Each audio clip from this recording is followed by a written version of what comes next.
Meus irmãos, nós viemos alguns domingos, 9 domingos, se eu não me engano, de uma série a respeito dos dons do Espírito, e para mim foi uma bênção, assim, né? Aprender um pouco mais, identificar um pouco mais. Eu acredito que muitos de nós enxergamos alguns dons que nós nem sabíamos que na verdade eram dons, e o Espírito Santo movia na gente de uma maneira muito natural, mas nós aprendemos a partir da palavra agora o que isso significa, e foi uma bênção para mim, foi uma bênção, acredito, para a igreja. A gente ouviu muito bem, né, a respeito disso.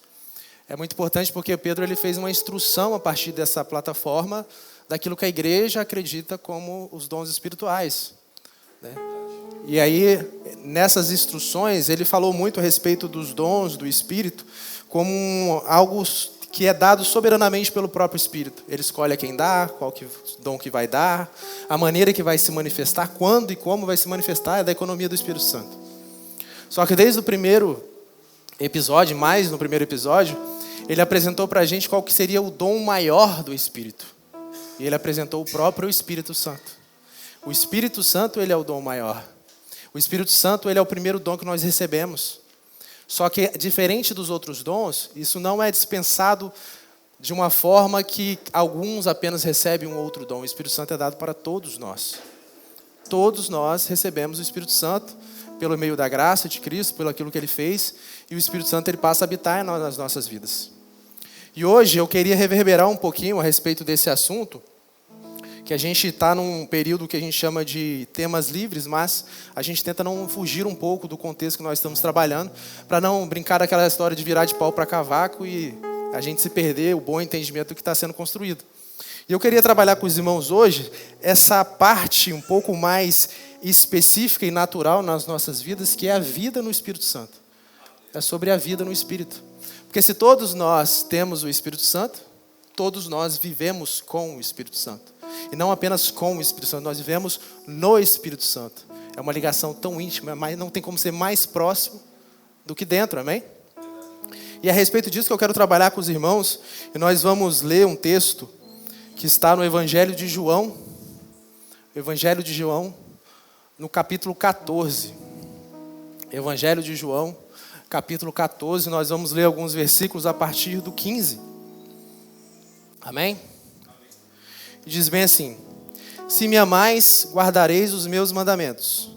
E eu rogarei ao Pai, e Ele vos dará outro Consolador, a fim de que esteja para sempre convosco. O Espírito da verdade, que o mundo não pode receber, porque não o vê, nem o conhece. Vós o conheceis, porque Ele habita convosco e estará em vós. Não vos deixarei órfãos, voltarei para vós outros.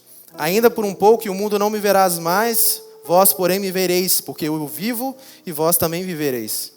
Naquele dia vós conhecereis que eu estou em meu Pai, e vós em mim, e eu em vós.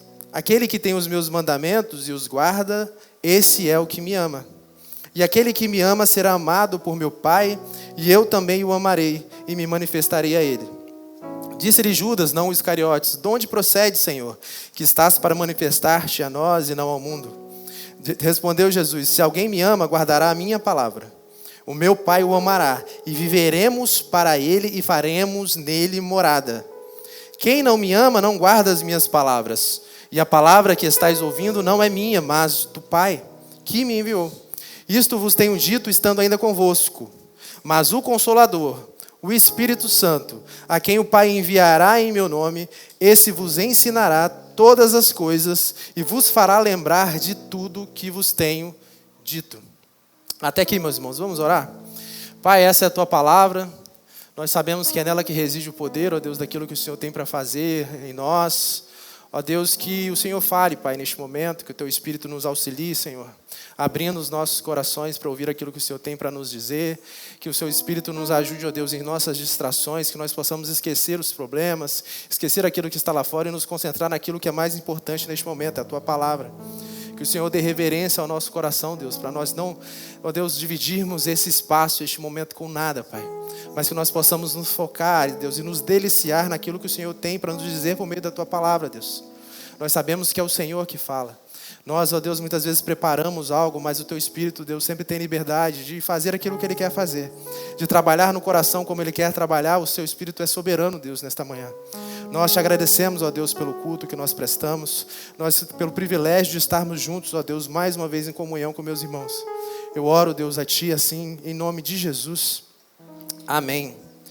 Meus irmãos, esse texto talvez é muito conhecido, na verdade, quase todos os textos do Evangelho de João eles são muito utilizados.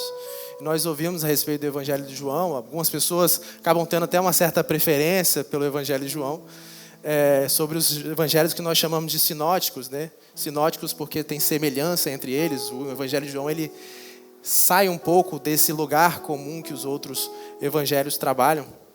E o Evangelho de João ele tem essa capacidade de nos trazer algumas revelações muito importantes e distintas daquilo que é apresentado nos outros evangelhos.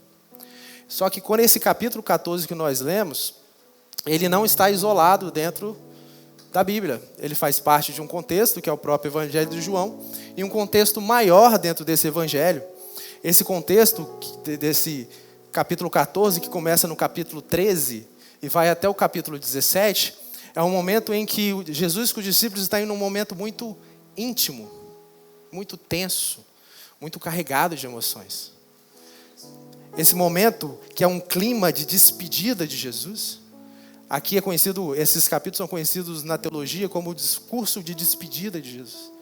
Assim como muitos fizeram um discurso de despedida, como Moisés, como Davi, a diferença é que Moisés relembrou as coisas do passado, Cristo estava falando na sua despedida sobre coisas futuras, sobre realidades futuras, sobre realidades mais fortes e mais íntimas. E João ele dedica 5 capítulos para esse único momento que a gente chama de a última ceia, ou Santa Ceia. Esses 5 capítulos eles acontecem dentro desse contexto. Enquanto os evangelhos sinóticos eles focam durante a ceia em falar sobre o rito, sobre a instituição, sobre pão, sobre vinho, fala também outras coisas, mas o foco deles é mais isso. João ele sai desse foco de falar sobre o rito da ceia e foca muito mais fortemente no que aconteceu durante a ceia.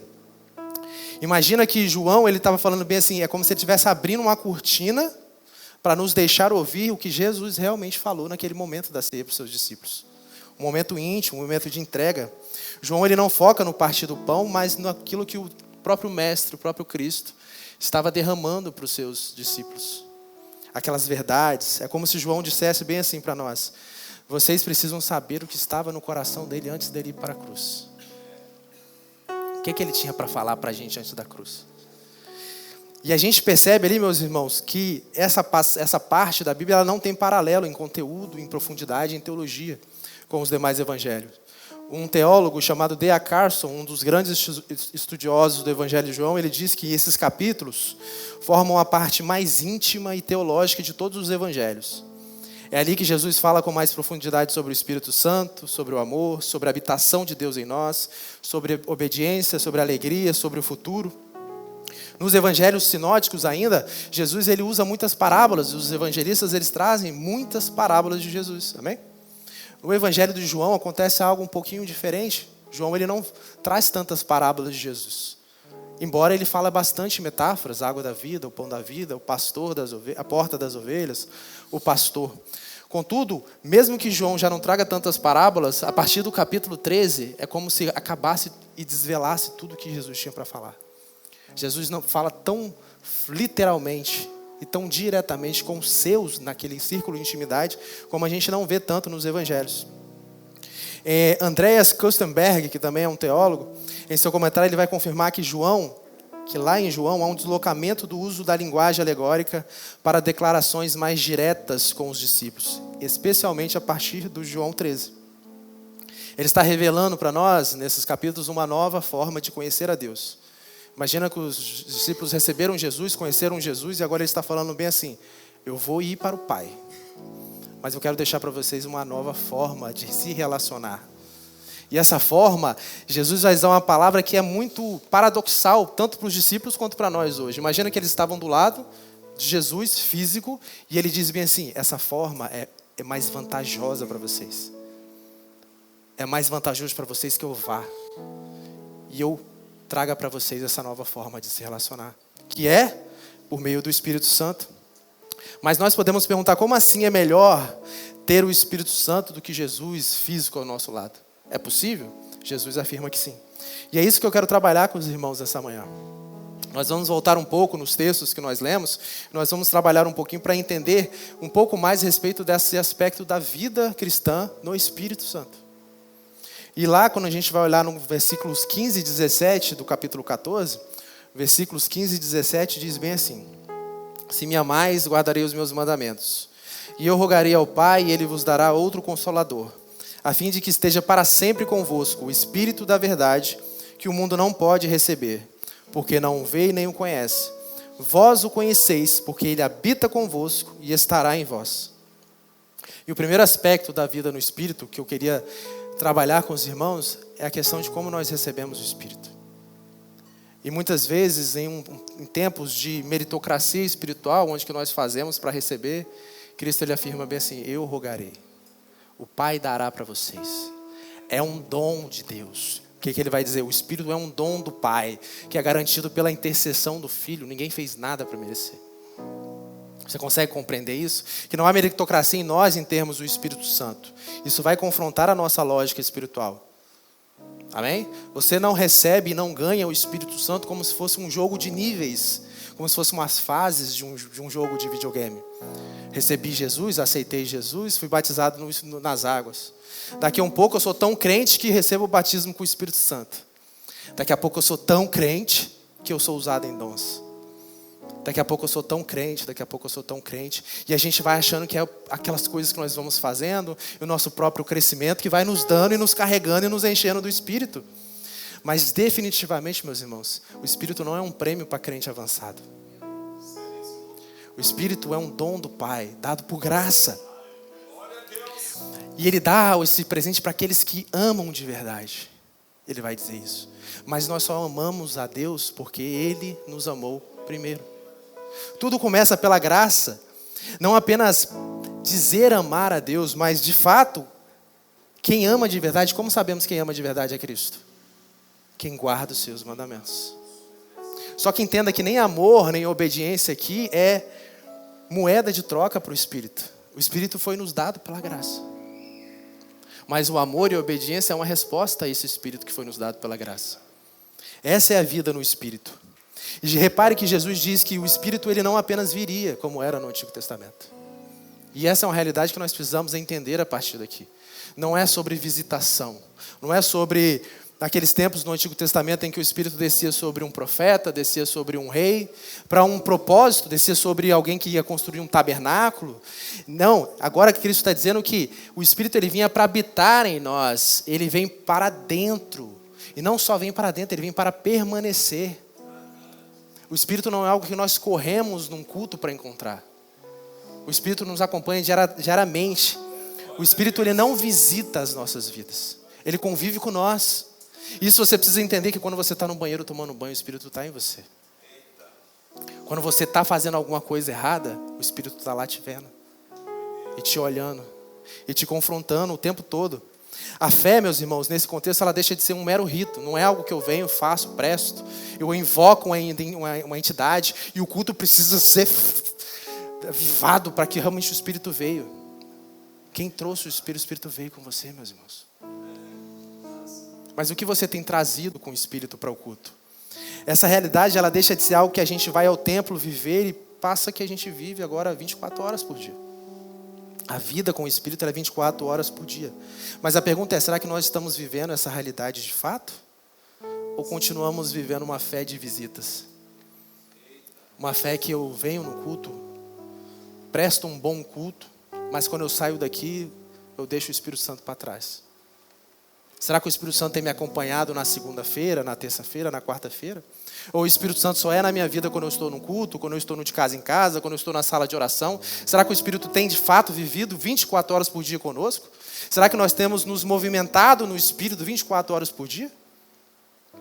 Ou será que eu só lembro do Espírito quando eu preciso que Ele me visita por algum motivo?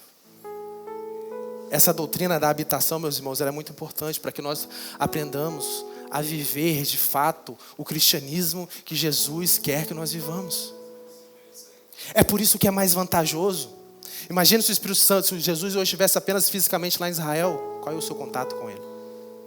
É mais vantajoso porque Ele está dentro de você, Ele está dentro de nós, não apenas vivendo com uns. Ele foi dado deliberadamente por Cristo, por graça, meus irmãos.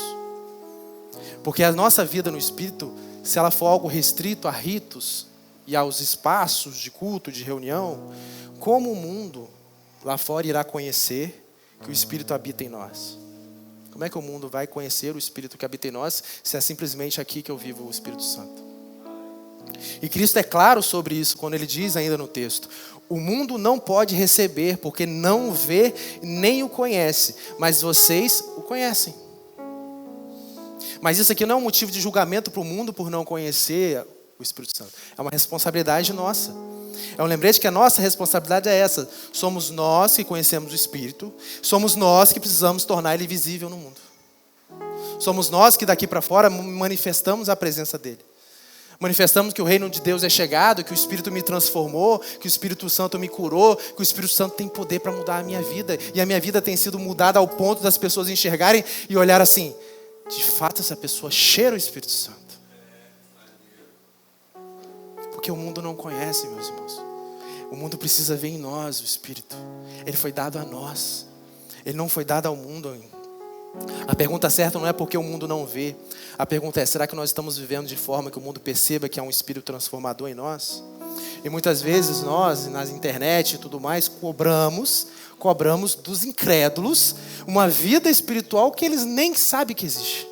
E muitas vezes nós queremos que o mundo se comporte de uma forma que ele não está capacitado para se comportar. Quem foi capacitado para se comportar de uma forma espiritual a partir do Espírito Santo fomos nós. Então não adianta a gente cobrar a mudança dos incrédulos. Nós precisamos cobrar a mudança de nós mesmos. E por meio daquilo que Cristo faz em nós, o mundo conhecer que o Pai enviou um Espírito da verdade, de justiça, que transforma as nossas vidas. Mas será que as nossas vidas de fato revelam a presença que habita em nós, meus irmãos? Será? Eu sempre gosto de fazer vocês se autoavaliarem. Será que eu tenho vivido de fato uma vida com o Espírito Santo? É que as pessoas enxergam o Espírito Santo em mim? É vida no Espírito. Não é momentos no Espírito. É vida no Espírito, meus irmãos. E onde há o Espírito, isso é fato, a rendição. A segunda pergunta que você pode fazer é: se eu não tenho me rendido ao Espírito, será que de fato eu tenho o Espírito? Porque onde o Espírito há, a rendição, a transformação, a mudança de comportamento. Vocês conhecem, Cristo diz, vocês o conhecem porque Ele habita convosco e estará em vós. É o que Cristo nos diz. Mas o que de fato significa o Espírito Santo habitar em nós? O que é essa habitação? E o Cristo ele vai continuar dizendo no texto de João 14, a partir do 18, 21 e 23, que diz bem assim, 14, a partir do 18: não vos deixarei órfãos, voltarei para vós. Naquele dia vós conhecereis que eu estou em meu Pai, e vós em mim, e eu em vós. Se alguém me ama, guardará a minha palavra, e o meu Pai o amará, e viveremos para ele, e faremos nele morada. Essa talvez seja uma das promessas mais constrangedoras que existe na Bíblia. A promessa de que o Deus triuno, santo, majestoso, insondável, infindável, habita em pessoas comuns como a gente. Essa é a promessa mais constrangedora, mas mais preciosa que nós podemos ter. A própria vida de Deus em nós. E Jesus aqui, vocês precisam entender, Jesus está no momento que ele sabia que os discípulos se sentiriam o quê? Sozinhos. A partir do capítulo 13, ele vai deixar muito claro que eu vou partir. Eu estou indo. Eu vou deixar vocês. Vocês não podem vir onde que eu vou agora. E aí começam aquelas perguntas e os discípulos tinham aquela dificuldade de entender mais claramente, mesmo Jesus sendo tão enfático. Mas Jesus ele não dá apenas um consolo emocional neste momento. Não é apenas, calma, vai ficar tudo bem. Não. Ele promete uma continuidade espiritual na vida dos discípulos. Ele fala, eu vou, é fato, mas eu não vos deixarei órfãos. Eu voltarei para vós outros.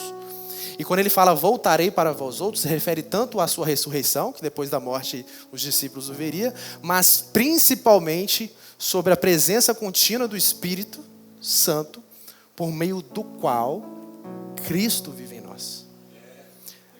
Deus vive em nós. O Espírito vive em nós. D.A. Carson, ele afirma que a linguagem aqui é pessoal e o tempo verbal afirma que Cristo viria a eles novamente após a ressurreição. Mas é pelo Espírito que a presença é prolongada e interiorizada em cada um deles. Essa é a linguagem mais radical da Bíblia com relação à intimidade com Deus. E é por isso que ela é mais vantajosa. Não é sobre um Cristo físico ao lado. É sobre o Cristo em sua plenitude dentro. Não tem como ser mais íntimo e mais próximo do que isso, meus irmãos. A promessa de Jesus não é uma lembrança reconfortante do que Ele fez. Não é, vocês vão lembrar do que eu fiz para vocês ficarem bem. Não. A promessa é uma presença viva de Cristo neles. É eles poderem dizer, olha, eu andei com Cristo, mas agora Cristo vive em mim. Isso é maior. Isso é mais forte, meus irmãos. Isso é mais profundo. Só que esse Cristo real que vive em nós, esse Cristo que vive em nós, por meio do Espírito, ele precisa ser manifesto de forma prática e real ao mundo.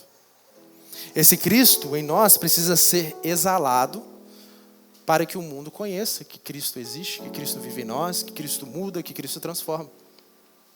Porque se a gente prega um Cristo que não modifica a nossa própria vida, quem vai querer nas nossas palavras? Cristo precisa fazer em nós, e Ele faz em nós. Muitas vezes nós lutamos contra isso com a nossa carne, mas o Espírito milita contra a nossa carne. Paulo vai dizer. O Espírito milita confrontando nós mesmos para que, cara, você precisa mudar. Você precisa modificar. E quem anda com o Espírito de verdade sabe que isso é o tempo todo. É o tempo todo. Não é aqui no culto. Não é aqui no culto que eu ouço uma palavra e falo, poxa, eu preciso mudar minha vida, não. É uma palavra maldada que o Espírito fala assim, pera aí, calma aí. Calma aí. Onde o Espírito está, meus irmãos, Jesus ele é percebido, conhecido e amado. A vida cristã não é tentar lembrar de um Cristo distante, mas é viver com um Cristo presente que habita em nós por meio do Espírito Santo. Se não entendemos isso, viveremos algo que Cristo tentou combater aos seus discípulos. Se nós não entendermos que o Espírito Santo habita em nós, que Cristo habita em nós, que Deus habita em nós por meio do Espírito, nós vamos viver uma vida que Cristo tentou combater no discurso dos seus discípulos. Qual que é essa vida? Uma vida de orfandade. Cristo diz, calma, eu vou, mas não vos deixarei órfãos. Eu não vos deixarei órfãos. E nós vivemos uma realidade, meu irmão, que a maior carência espiritual do nosso tempo é a orfandade. Vivemos num tempo que nós temos muita informação, estamos saturados de informação. Mas vivemos muitas vezes, muitas pessoas vazias, sem direção, sem saber o que vai ser da vida, meus irmãos. Esse é um sentimento forte de sermos órfãos. Nunca hoje se falou tanto sobre fé. Fé, mover montanhas, avivamento, a grande virada, a grande não sei o quê, a grande comissão. Mas nunca também vivemos sem a consciência plena da habitação de Cristo no meio de nós, da habitação de Cristo no nosso dia a dia e da vivência cristã com Cristo ao nosso lado o tempo todo. Então nós falamos muito sobre Cristo, sobre avivamento, mas nós vivemos, meus irmãos, como se Cristo ele não estivesse presente. Existe um termo que chama de ateísmo cristão, que é falar sobre Cristo, mas viver como se Ele não existisse. Como se Ele fosse alguém distante. E se a gente não virar essa chave, vamos colocar assim, de que nós vivemos com Cristo, nós sempre teremos essa ideia de, esse sentimento de sermos órfãos, de sempre precisarmos de algo, e aí já nós procuramos em coisas, em afazeres, em prazeres, aquilo que vai satisfazer as nossas vidas, mas nada satisfaz. É como o rio que corre para o mar e ele nunca se enche, como dizia Eclesiastes. Então nós precisamos ter essa consciência de Cristo. Ou no caso, às vezes você não sente falta de algo, mas você vive o tempo todo tentando acertar, tentando conseguir, tentando desempenhar, tentando performar, tentando fazer. E aí você é o mil em utilidades, você é aquela pessoa que precisa fazer para ser reconhecido. Eu quero ser visto, eu quero ser lembrado, eu quero isso, eu quero aquilo. Mas sem Cristo. Você fica tentando, muitas vezes, se salvar pelo seu próprio esforço. Isso não é entender que você foi acolhido, que você foi adotado, que você foi resgatado, que você recebeu um espírito. Você está sempre querendo fazer mais, porque você acha que o fazer mais vai fazer você conquistar algo. Mas o que Cristo está dizendo é: não vos deixarei órfãos, meus irmãos. Já está, você não precisa. Você precisa apenas se mover em obediência, se mover naquilo que Cristo está fazendo. O cristianismo, ele não vai começar com performance. Não começa com performance, começa com presença. Deus veio ao mundo e se fez presente por meio de Cristo. Mas dado o momento, Cristo disse assim: eu vou para o Pai. Mas a presença não vai acabar. Não só não vai acabar, como vai ser ainda mais forte. O cristianismo verdadeiro é quando você entende: Jesus está em mim. E eu vivo a partir dele. E eu vivo para ele. E eu vivo nele. E nós precisamos criar muito forte essa consciência. E sim, eu não estou dizendo aqui que você não precisa fazer, que você não precisa obedecer. Isso é fato. O Espírito Santo, ele é um grande responsável por nos fazer obedecer, por nos fazer, entregar. E Cristo, ele vai afirmar que se alguém me ama, guardará a minha palavra e faremos nele morada. Perceba que amor aqui não é uma emoção, não é canção bonita. Amor aqui é uma vida que é alinhada de fato com a palavra de Deus. E é essa vida no Espírito que nos alinha com a palavra de Deus. Essa vida com o Espírito Santo contínua e diária que nos molda e nos faz entender que nós precisamos ter um coração submisso ao Pai. A vida no Espírito, a vida com Cristo não é sobre cultos barulhentos, sobre performance, é sobre presença, relacionamento. Quanto mais você se relaciona com alguém, mais parecido, mais íntimo você fica com aquela pessoa. Mas será que nós estamos indo para esse lugar de sermos mais presentes, mais parecidos com Cristo? Ou nós estamos vivendo essa vida de visita? Será que você vive como se Jesus estivesse ainda distante? É só quando Jesus voltar. Eu preciso que Jesus volta. Porque quando Jesus voltar, eu vou ser como Ele. O que Jesus disse? Eu voltarei para vocês. O Espírito é Cristo já. Nós cantamos que a nossa alegria será completa. Mas a nossa alegria hoje já se enche, meus irmãos, por meio do Espírito. Já se enche por meio da presença. A obediência, meus irmãos, jamais vai comprar a presença, mas ela indica algo forte. Que existe a presença. Porque se nós não obedecemos à palavra de Deus, se nós não obedecemos ao Cristo, é uma prova que a gente não vive na presença. Isso não é obedecer no culto, não é ser um religioso. É ter uma vida realmente centrada. E quando a gente fica buscando, e tem um exemplo na Bíblia muito forte, que é a parábola do filho pródigo, que a parábola dos 2 filhos, a parábola do pai amoroso. Nós temos 2 filhos. E os 2 filhos absolutamente não discerniram a presença do pai. Não discerniram que o pai estava presente de verdade, intimamente.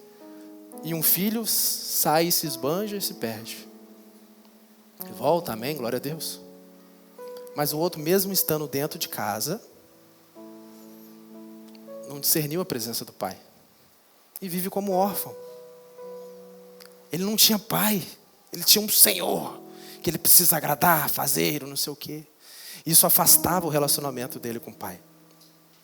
Só que o plano de Deus, meus irmãos, para a nossa vida, é que o Espírito, ele quebra esse ciclo de orfandade que muitas vezes nós temos. O plano de Deus não é formar uma igreja de cristãos exaustos, de pessoas que fazem, desempenham. Não era formar um povo que vive com medo do que Deus pode fazer, e eu preciso fazer porque senão eu vou para o inferno, não. Cristo, ele veio para criar filhos conscientes da habitação com o Pai.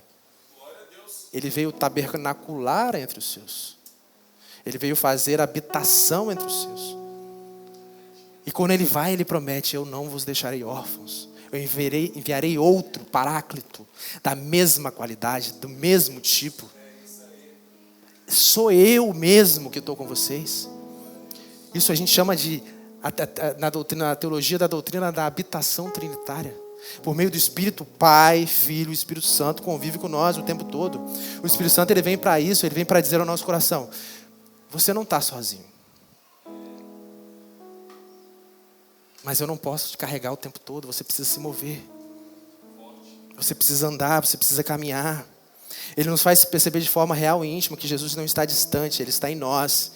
E está em nós, esse é o novo lugar de comunhão com o Espírito. Amém?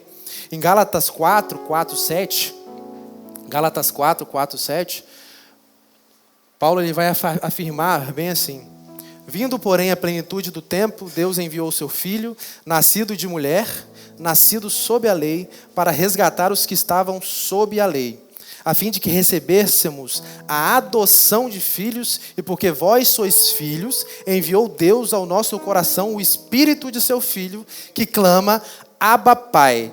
De sorte que já não somos escravos, porém filho, e sendo filho também herdeiro por Deus.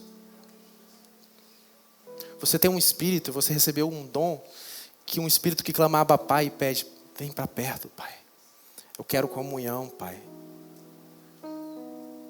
E nele fala ainda de uma herança que nós temos com Cristo. Quem tem a herança de Cristo precisa de mais do que, meus irmãos? Até quando nós vamos procurar em outras coisas satisfazer o nosso coração, enquanto Deus, em sua palavra, Ele está dizendo: eu já dei tudo. Se até o meu filho eu dei, que dirá todas as outras coisas? E nós precisamos sair deste lugar. O Espírito ele não vem para nos lembrar de uma lei severa. Ele vem para nos lembrar de uma filiação e de um Espírito que clama: Abba, Pai. Mas nós estamos vivendo como alguém que está o tempo todo buscando aprovação? Ou com quem tem tudo que é suficiente para nossas vidas? Será que nós estamos ainda lutando para sermos aceitos pelos nossos próprios braços? Ou nós estamos aceitando que o Espírito vive em nós, e esse Espírito que vai nos mover é uma vida com Cristo em nós? Porque Cristo ele habita em nós por meio do Espírito, e a consciência disso deve nos levar a uma vida alinhada com seus ensinamentos. Amém? Isso aponta para um segundo aspecto muito importante da vida com o Espírito. Porque o Espírito Santo ele vem para nos dar essa filiação, é o selo, é a vida em nós, é o que faz por nós. Mas o Espírito também ele vem para ser o nosso mestre, nosso professor interior. Aquele que nos move para um lugar de santidade, aquele que nos move para um lugar de obediência. Então a vida no Espírito não é só sobre como fomos aceitos por Deus, mas como nós vamos ser a partir do que nós fomos aceitos. E aí em João 14, seguindo o texto que nós estamos trabalhando, João 14, 25 e 26, Cristo afirma bem assim, João 14, 25 e 26.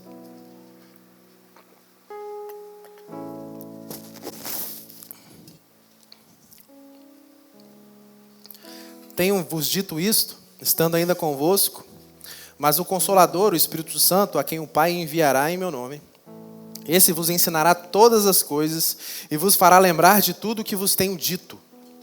Vos fará lembrar de tudo o que vos tenho dito. E aqui é muito importante entender que o Espírito ele não veio para acrescentar nada ou inventar nada, como muitas pessoas às vezes inventam por aí, um dom, uma profecia do Espírito Santo. Mas Andreas Kostenberg, ele vai dizer também que, ele destaca que esse texto ele é primeiramente para os apóstolos, amém? E os apóstolos eles foram inspirados pelo Espírito. Mas se estende à igreja à medida que nos submetemos ao ensino apostólico registrado nas Escrituras. Então o Espírito Santo como nosso mestre, que nos ensina o caminho que nós devemos andar, que nos modifica o percurso, que nos cobra, que nos ensina, ele não vai trazer uma doutrina nova, mas ele vai iluminar tudo aquilo que Cristo disse. Então esse é o papel do Espírito Santo em nossas vidas também. Ser esse professor, esse mestre em nossas vidas. Iluminar o caminho que Cristo nos trouxe. Fará lembrar pressupõe, meus irmãos, e aqui é muito importante para nós. O fará lembrar pressupõe que nós ouvimos. Pressupõe que nós aprendemos. Que nós estamos meditando na palavra de Deus. O Espírito Santo não vai te ensinar tudo, vai te ensinar por osmose. Ele vai te colocar numa cadeira e vai fazer você aprender. Ele vai te ensinar a palavra. E aí você percebe o seguinte: quanto tempo eu tenho gastado com a palavra? E eu gosto sempre de provocar. Se nós não estamos gastando com a palavra, o Espírito Santo não tem nos ensinado? Ou talvez o Espírito Santo não esteja em nós? Ou talvez nós estamos endurecendo o nosso coração ao Espírito e apagando o Espírito. E isso é o lugar de ensino que o Espírito Santo vai nos trazer. O Espírito Santo sobre a palavra que já foi semeada aos nossos corações. Por isso quem medita na palavra constrói esse espaço de abertura com o Espírito para que ele te ensine, para que ele te transforme, te modifique. Ele transforma a partir daquilo que nós aprendemos, mas o Espírito não se move e jamais se moverá à parte das Escrituras. O Espírito não vai nos ensinar algo que não está nas Escrituras. Ele não vai nos levar a fazer algo que é contra as Escrituras. As Escrituras têm primazia sobre qualquer coisa. Ele próprio inspirou. E ele não vai contra as suas próprias palavras. Ele não vai contra as suas próprias palavras. E esse ensino, meus irmãos, do Espírito, ele é pessoal. Ele é pessoal. Só não é individualista. A gente não aprende coisas que ninguém está aprendendo. Mas ele é pessoal. Ele fala com a gente, a voz do Espírito. Ele vem e nos ensina. A verdade é que ele ensina sempre vai fazer algo que é glorificar ao Cristo. E não a um ego humano ou orgulho religioso. Isso que vai nos levando para um lugar de maturidade cristã. Para que nós sejamos cada vez mais maduros com Cristo. Só que maturidade cristã, meus irmãos, muitas vezes as pessoas pensam que é sobre a gente ter movimentação do Espírito. E não tem nada a ver com isso. Maturidade espiritual, maturidade cristã é a capacidade de eu ser cheio do Espírito. Mas o ser cheio do Espírito não quer dizer que eu tenho cada vez mais do Espírito. O Espírito foi nos dado de forma plena. Ser cheio do Espírito é sobre o quanto que o Espírito me tem, quanto que eu tenho esvaziado de mim mesmo e ele tem controlado os meus sentimentos, controlado as minhas emoções, os meus comportamentos. Isso é o ser cheio do Espírito. E a maturidade cristã vai nos levar para um lugar de escuta e não de fala. É de aprendermos e escutarmos. E como é que a gente sabe que é a voz do Espírito, meus irmãos, que está falando com a gente? A gente falou, intimidade. Se um amigo seu chegar no interfone, um amigo íntimo, fazer qualquer barulho, você vai saber que é ele. Você vai saber que é ele. É a mesma coisa.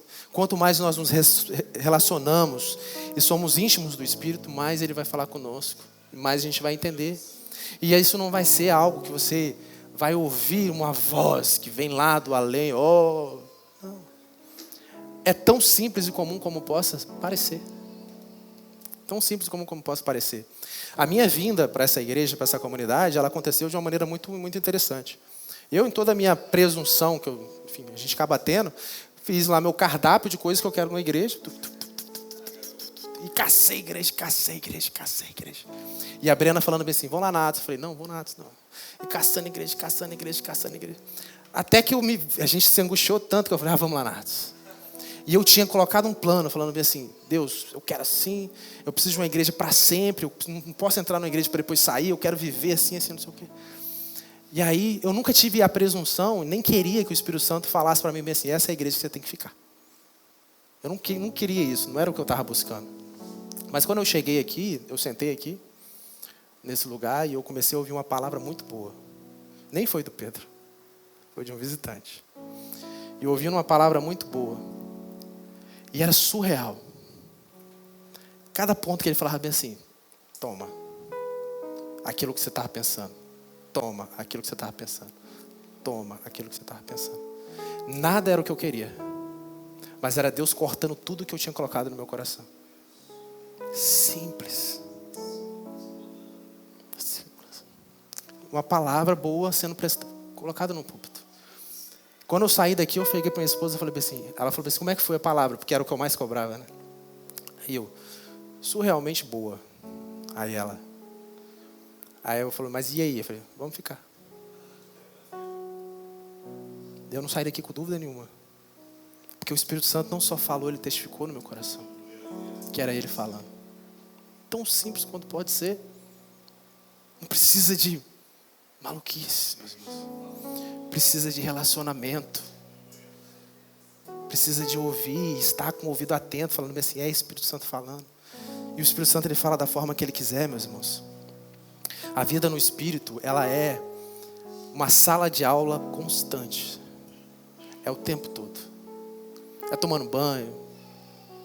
É conversando com a esposa. Meus irmãos, eu vou falar para vocês assim, eu tenho uma coisa que eu tenho que glorificar muito a Deus. Que é graça dele. É difícil eu pensar em alguma coisa errada e eu não me sentir mal logo em seguida. É difícil eu fazer, e eu faço, eu erro muito, amém? Como todo mundo. Mas é muito automático.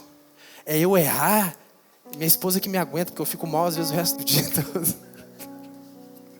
E fico com aquela cara fechada, eu falo assim, misericórdia, e fico remoendo. Meus irmãos, a gente não consegue, quem tem uma vida no Espírito não consegue pecar em paz, meus irmãos. Não consegue viver uma vida deliberada no pecado. Não, como? Não faz sentido, meus irmãos. É uma lógica. Como um Espírito Santo. Santo. O atributo não é um nome. O atributo é o que ele é, santo de verdade. Vai conviver dentro de mim. E eu vou viver uma vida deliberada do pecado. E aqui eu não estou dizendo que você não vai pecar. Estou dizendo que você não vai pecar em paz. Você não vai conseguir. Aquilo não vai permitir que você viva em paz. Porque ele vai te cobrar e falar, vem aqui, ó. Você está errado. Muda isso, fala isso. Volta atrás, pede perdão. E eu não preciso ouvir uma voz, meus irmãos. A intimidade fala assim, eu sei que é ele. Eu sei que é ele. Até porque muitas das vezes eu nem quero fazer. E ele está mandando fazer. Às vezes quebra o orgulho, né? Às vezes a gente tem que se expor. Mas essa é a vida. É uma sala de aula constante. E cada momento desse é ele nos ensinando uma coisa que a gente precisa levar para a nossa vida. Assim, ó. Você tem que sair disso aqui. E essa aqui é a parte do Cristo que está faltando em você que vai entrar. É ele todo dia nos levando a sermos mais parecidos com Cristo. Sem o Espírito, a igreja, meus irmãos, ela perde o discernimento. Ela começa a se parecer com o mundo. E é muito comum, gente, igrejas que se parecem com o mundo. Se o Espírito convence, porque tantos cristãos ainda vivem anestesiados pelo pecado. Mas por que nós não conseguimos progredir, meus irmãos? Por que muitas vezes a gente vive ouvindo, mas isso não muda nada em nossas vidas?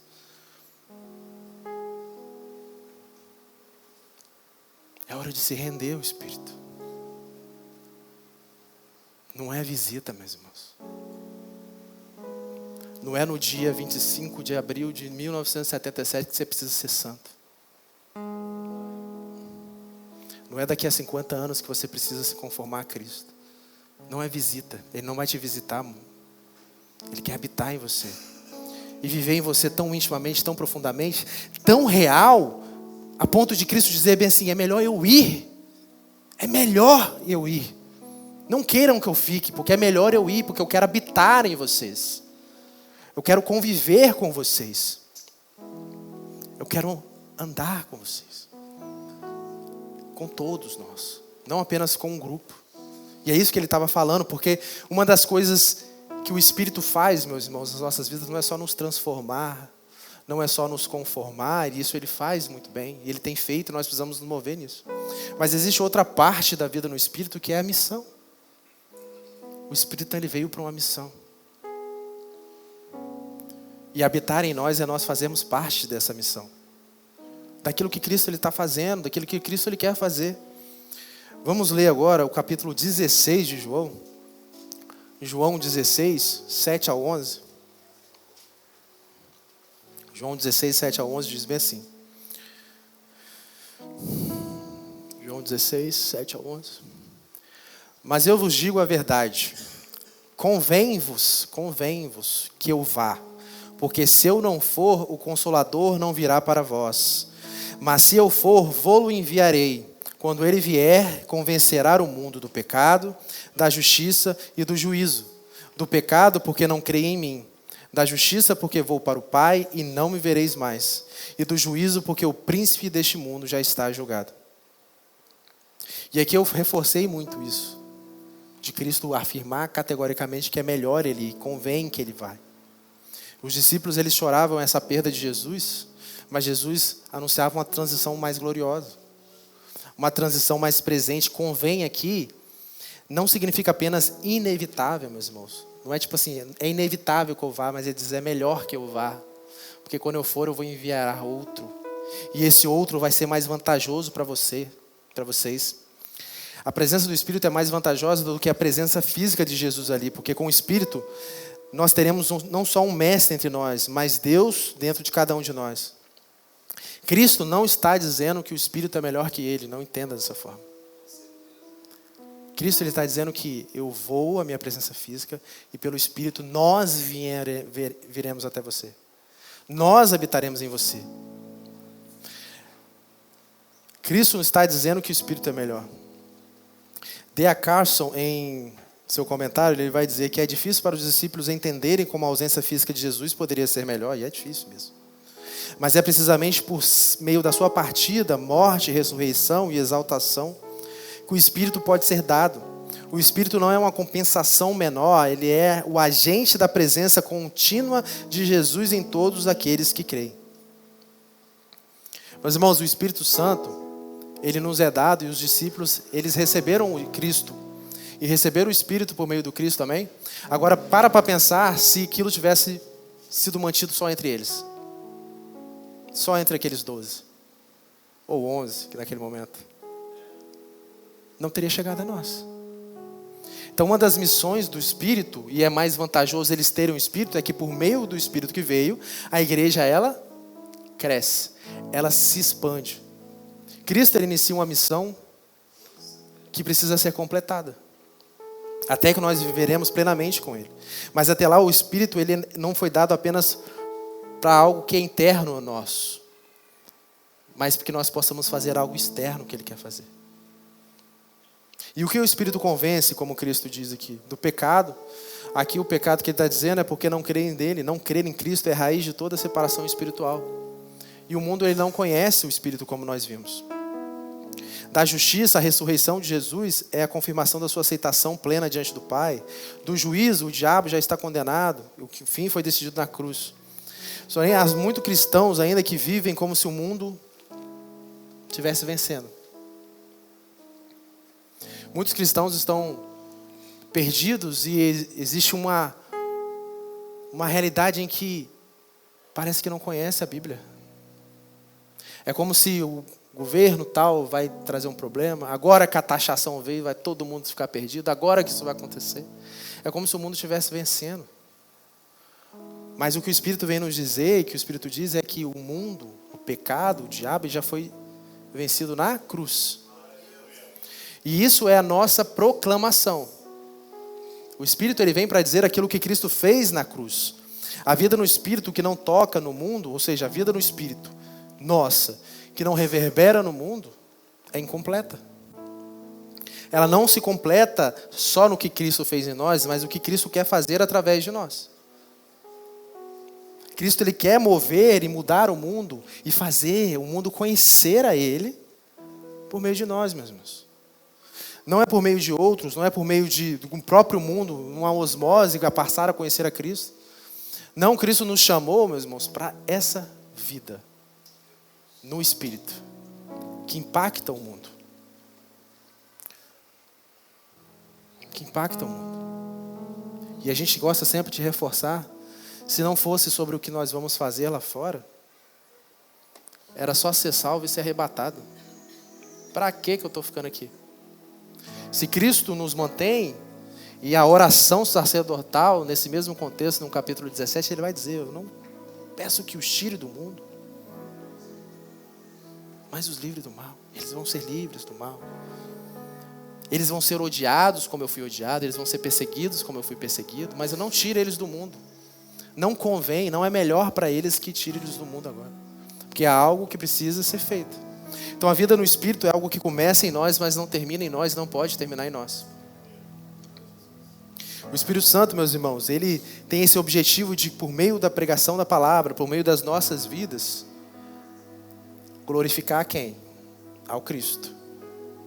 Então Cristo é glorificado quando nós recebemos o Espírito. E Cristo é glorificado quando nós expandimos aquilo que Ele está fazendo, que é o seu reino. Cristo é glorificado tanto naqueles que aceitam a palavra, recebem a palavra, quanto naqueles que rejeitam a palavra. Cristo é glorificado o tempo todo. Quem decide é Ele. Mas nós precisamos saber que essa glorificação de Cristo precisa ser feita, e o objetivo do Espírito é esse. Vamos ler João 16, 12 e 15. Ele vai dizer bem assim. João 16, a partir do 12. Ainda tenho muito que vos dizer, mas vós não podeis suportar agora. Quando vier, porém, o Espírito da verdade, ele vos guiará a toda a verdade. Porque não falará por si mesmo, mas dirá tudo o que tiver ouvido. E vos anunciará as coisas que hão de vir. Ele me glorificará, porque há de receber do que é meu aquilo que vos tenho de anunciar. Então o que Cristo está dizendo é que Ele vai vir para continuar o ministério que Cristo iniciou. O reino começou a ser expandido. Cristo, Ele diz, o reino é chegado. O reino está entre vós. E o que nós precisamos dizer para continuar o ministério de Jesus? O reino é chegado. O reino está entre vós. Jesus tinha mais a dizer ao coração daqueles discípulos, mas eles ainda não estavam prontos. Muitas vezes, eles não estavam prontos. Mas nós percebemos no texto bíblico que eles passam a ser prontos a partir de quando? Quando o Espírito vem.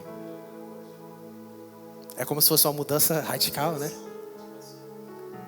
Imagina Pedro, toda a sua vontade, mas seus erros, do nada, recebe o Espírito, se levanta com poder e graça e glória, que ele nunca imaginou que ia fazer. Mas a partir do Espírito nós recebemos isso. O Espírito Santo, ele vem, meus irmãos, para ser o nosso guia nesse processo. No processo de expansão do reino, de glorificação do Cristo. E quando ele vai dizer que ele nos guia, tem um verbo que é rodegizei, que diz que é uma direção, não é apenas alguém que aponta, vai por ali. É alguém que vai com a gente. Entendeu? Por isso que quando Pedro pregou, não era Pedro pregando, porque estava um Espírito com ele. Quando nós pregamos, muitas vezes nós somos falhas. Por isso que nós nos submetemos e falamos assim, estava brincando com o Júlio ali atrás, ele falou assim, você que vai pregar? Eu falei assim, meu irmão, eu vou subir. Espero que não seja eu que pregue. Espero que seja o Espírito por meio de mim. E eu tento o máximo possível submeter, a gente faz um trabalho, mas é o Espírito, meus irmãos. Às vezes os erros que acontecem somos nós mesmos, porque a gente ainda é meio ruim, né? Mas esse Espírito, ele nos guia. E o Espírito Santo, a palavra vai dizer que ele não vai falar sobre si mesmo. E é muito engraçado. Pensa que existe um Deus trino, que é conhecido em 3 pessoas. O Espírito Santo, ele é tão Deus quanto. Ele faz parte da divindade. Mas o objetivo do Espírito Santo, dentro da trindade econômica que a gente chama na doutrina, é glorificar o Filho. Então ele não fala por si mesmo. Muitas vezes nós queremos falar por nós mesmos. Nós queremos viver uma vida à parte, enquanto o próprio Espírito, nesse contexto de trindade econômica, ele se submete àquilo que é o plano universal da divindade. Glorificar a Cristo. Ele revela que o Cristo virá, ele revela que o Cristo habita. O objetivo do Espírito Santo é glorificar ao Cristo, e glorificar ao Cristo significa fazer Cristo o centro de todas as coisas. E se o Espírito Santo tem o objetivo de fazer Cristo o centro de todas as coisas, e se o Espírito habita em nós, isso automaticamente tem que fazer que nós tenhamos uma vida cristocêntrica. Cristo precisa ser o centro das nossas vidas. Cristo precisa ser o centro das nossas vontades, dos nossos desejos, daquilo que nós fazemos, daquilo que nós falamos, daquilo que nós vivemos, meus irmãos. Aí eu tenho uma notícia para você. É o tempo todo. Ele não visita. Ele habita. Então Cristo é o centro das nossas vidas, 24 horas por dia. O Espírito nunca vai nos levar para longe de Jesus. Nunca vai falar nada para longe de Jesus. Existe um centro que é o Cristo. Ele coloca a gente nesse centro para que nossa vida cristocêntrica atraia e expanda o centro que é Jesus. Para todas as coisas. Para todas as áreas da nossa vida, ao ponto que essas áreas vão reverberar na vida de todas as pessoas. E é por isso que no nosso trabalho nós precisamos ser cristocêntricos. Na nossa vida cotidiana, no nosso lazer, Cristo, Ele é o centro. E nós precisamos tomar muito cuidado para não viver uma vida que expulsa Cristo do centro. E não simplesmente de tirar Cristo do centro, mas nós vivermos uma vida que não converge com Cristo no centro. Cristo, Ele não vai sair do centro, mas nós vamos perder a nossa identidade de Cristo no centro. Nós deixamos de ver Cristo no centro. E quanto mais nós deixamos de ver Cristo no centro, mais nós vivemos para nós mesmos, mais nós vivemos as nossas próprias vontades. Mas se o próprio Espírito Santo, Ele veio para colocar Cristo no centro, meus irmãos, quem somos nós para não colocar Cristo no centro? E nós precisamos examinar se as nossas vidas têm convergido para isso. Então, a vida no Espírito, meus irmãos, significa isso. Significa essas coisas, é ter a presença real de Cristo em nós. Ela é sermos libertos da orfandade, parar de tentarmos com o nosso próprio braço, mas ao mesmo tempo sabermos que nós agora não somos mais órfãos, mas nós temos um Pai, e como filho nós submetemos ao Pai em obediência, no amor que Ele mesmo nos amou e nos concede de amar a Ele mesmo. E viver em obediência a isso. E o convite que nós podemos fazer essa manhã, e o convite, não sou eu que estou fazendo, o convite é para mim também, é de nós analisarmos hoje quais áreas das nossas vidas que nós não temos rendido ao Espírito. O que falta? Cristo é o centro das minhas finanças? Cristo é o centro da minha língua, do meu falar? Cristo é o centro daquilo que passa na minha mente? Cristo é o centro daquilo que eu estou assistindo 11 horas da noite sozinho no quarto? Cristo é o centro daquilo que eu vivo quando absolutamente ninguém está olhando?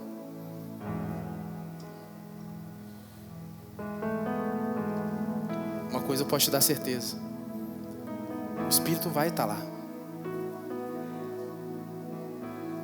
Às vezes a gente se preocupa mais com a opinião dos outros, com o que os outros vão pensar, do que o que o próprio Cristo pensa de nós, do que o que o próprio Espírito pensa de nós.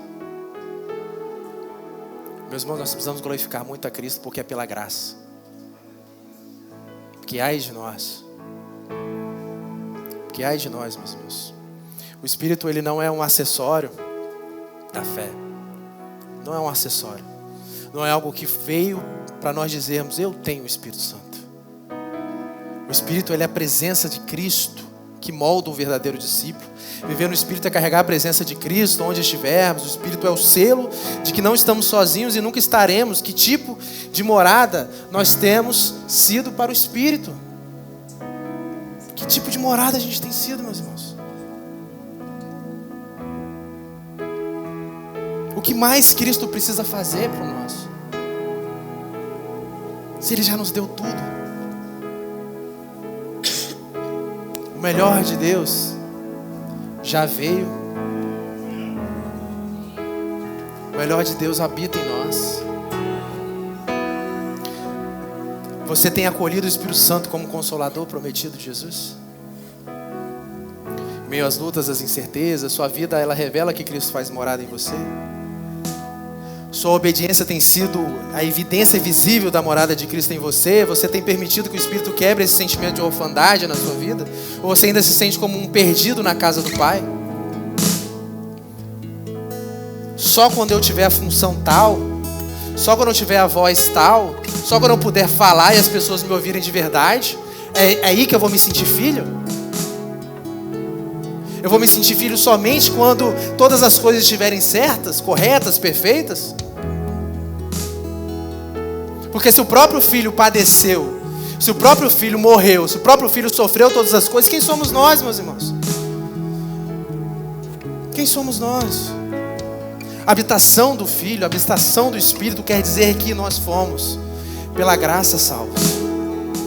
Não quer dizer que nossa vida vai ser perfeita, que o nosso ministério vai ser perfeito. Não quer dizer que todas as coisas darão certo. Não quer dizer nada disso. Quer dizer que no final das coisas, no final dos tempos, quando nós partimos e chegarmos na eternidade com Cristo, Ele vai olhar pra gente e falar assim: pera aí, ali o selo do Espírito está ali. O selo da promessa está ali. E Ele nos conhece não é porque nós fomos grandes pessoas nessa terra. Não foi porque a gente saqueou o inferno. Ele nos conhece porque é Cristo que é visto em nós. E o Pai conhece o Filho conhece o Pai. E a maior promessa e a maior dádiva do Evangelho é que o Espírito habita em nós e que Deus nos deu a Ele mesmo. É a maior dádiva do Evangelho.